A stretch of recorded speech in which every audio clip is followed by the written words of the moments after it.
Hi friends, in this video I will be showing two methods. Method 1. First make sure that both the TV and mobile phone both are connected to same Wi-Fi network or same mobile hotspot. So here I have connected this TV to Wi-Fi network named BSNL 1. Here on the left side you can see I have connected this mobile phone to same Wi-Fi network BSNL 1. After that, in TV, go to settings, then select device preferences, then select Chromecast, then select let others control your cast media. Here we need to select always. In some TV, we don't get this option. By default, Chromecast will be enabled. In that case, we don't need to select this always.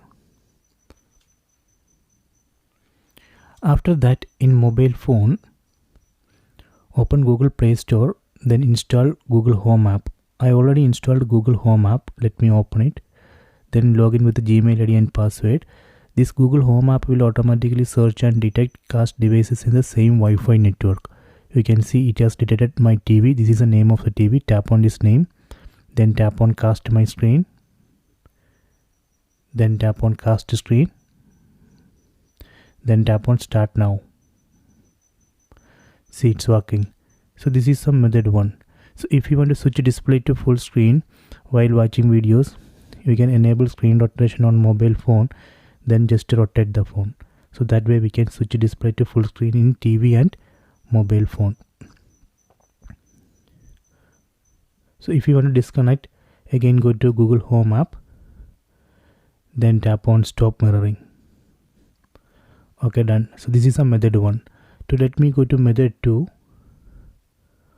open settings, tap on the settings app icon, then select connection and sharing, then select wireless display. This also search and detect cast devices in the same Wi-Fi network or hotspot network. So you can see it has detected my TV. Tap on this TV name, then tap on start now. See, it's working. So this is a method 2. In method 2, I am not using Google Home app. So if you want to disconnect, again go to settings, connection and sharing, wireless display, then tap on connected TV name, then tap on disconnect. Done. So these are the two methods, so please try it.